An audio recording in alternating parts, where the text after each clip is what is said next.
అందశ్రీ గారు చెప్పుకున్నారు. మా అందరికీ పునాది వేసిన వ్యక్తి గద్దర్. ఆ గద్దర్ వేసిన పునాది మీద పాటలు రాయటం, మాటలు చెప్పటం మేమందరం నేర్చుకున్నామని అన్నాడు. అట్లా గద్దరు సృష్టించిన ప్రజా సాహిత్యపు వెలుగులో ఆయన రూపొందించిన పునాదిలో భాగంగా అందశ్రీ పాటను ఎత్తుకున్నాడు. నిజానికి చాలామంది పాటలు రాసే కవులు ఇప్పటికీ ఉన్నారు, ఆనాడు ఉన్నారు.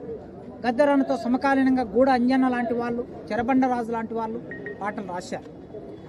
కానీ అందశ్రీకి ఉన్న ఒక ప్రత్యేకత, ఎవరికి లేని ప్రత్యేకత. వీళ్ళందరూ డిగ్రీ వరకు చదువుకున్న వాళ్ళు, ఇంటర్మీడియట్ వరకు చదువుకున్న వాళ్ళు, కనీసం 10th క్లాస్ వరకు చదువుకున్న వాళ్ళు. ఏనాడు పాఠశాలకు వెళ్లకుండా అక్షరాన్ని అదిమి పట్టి ఒడుపుగా ప్రయోగించిన వ్యక్తి అందశ్రీ. అదే ఆయన ప్రత్యేకత. ఆ అందశ్రీ పాట బహుశా నాకు తెలిసి 1993 అనుకుంటా ఆయన మొదటి పాట వచ్చింది. 93 అంటే ఇప్పటికి 30 ఏళ్ళు గడిచిపోయింది ఆయన పాట వచ్చి. తర్వాత తెలంగాణ ప్రజలందరూ ఉద్యమ గానం చేసిన పాట మనందరికీ తెలుసు.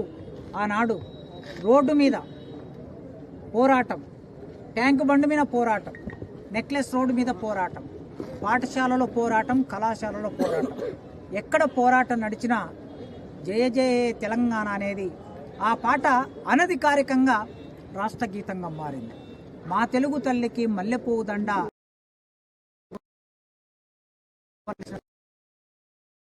సమాజం అంతా ప్రకటించుకున్నది. తెలంగాణ రాష్ట్రం ఏర్పడక ముందే 2010, 2011, 12, 13, 14న తెలంగాణ రాష్ట్రం ఏర్పడింది. కానీ ఆ మొదటి ఒక 5-6 సంవత్సరాలు జే జే తెలంగాణ అనే పాట పాఠశాలలో, కళాశాలలో ప్రార్థన గీతంగా మారింది. అంత అద్భుతమైన పాట.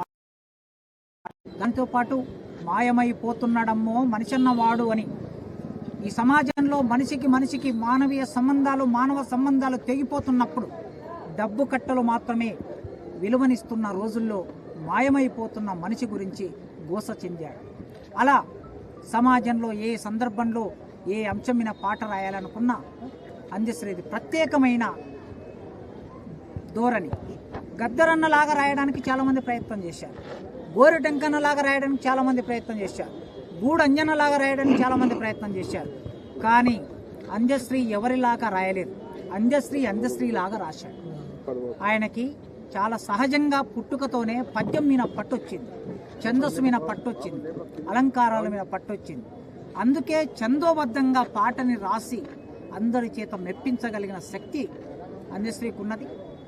ఇవాళ తెలుగు సాహిత్యంలో ఆయనకు ప్రత్యేకంగా గుర్తు ఏమిటి అంటే, ముఖ్యంగా తెలంగాణ సాహిత్యంలో రాష్ట్ర గీతం మనం అందరం అధికారికంగా తెలంగాణ రాష్ట్ర ప్రభుత్వం రేవంత్ రెడ్డి అధికారంలోకి వచ్చిన తర్వాత కాంగ్రెస్ ప్రభుత్వం అందశ్రీ రాసిన జయ జయ తెలంగాణ అనే పాటను రాష్ట్ర గీతంగా ప్రకటించింది. నాకు తెలిసి మొత్తం భారతదేశంలో అట్టడుగు కులంలో పుట్టిన ఒక వ్యక్తి రాసిన పాట ఏ రాష్ట్రానికి రాష్ట్ర గీతంగా లేదు. అది తెలంగాణ రాష్ట్రానికి మాత్రమే రాష్ట్ర గీతంగా ఉంది. అలాంటి గొప్ప గౌరవం అందశ్రీ గారికి ఇచ్చాం. ఇవాళ మన ముందు అందశ్రీ లేకపోవచ్చు, కానీ ఆయన సాహిత్యం గుర్రం జాషువా చెప్పినట్లు రాజు మరణించనొక తార రాలిపోయి, సుకవి మరణించనొక తార గగనమెక్కి, రాజు జీవించే రాతి విగ్రహములందు, సుకవి జీవించే ప్రజల నాలుకల యందు అన్నాడు. సుకవి అందశ్రీ సుకవి, మంచి కవి, ప్రజల నాలుకల యందు ఆయన జీవిస్తున్నాడు. కానీ ఆ కుటుంబానికి మనం ఆయన లేని లోటును తెచ్చివ్వలేము. ఆ కుటుంబానికి ప్రగాఢ సానుభూతి ఉస్మానియా విశ్వవిద్యాలయం తరపున, విప్లవ రచయితల సంఘం తరపున ఆయన కుటుంబానికి ప్రగాఢ సానుభూతి వ్యక్తం చేస్తూ తెలంగాణ సమాజం అంతా ఆ కుటుంబానికి అండగా ఉన్నది అని ఒక భరోసా మనం అందరం కలిగించాలి.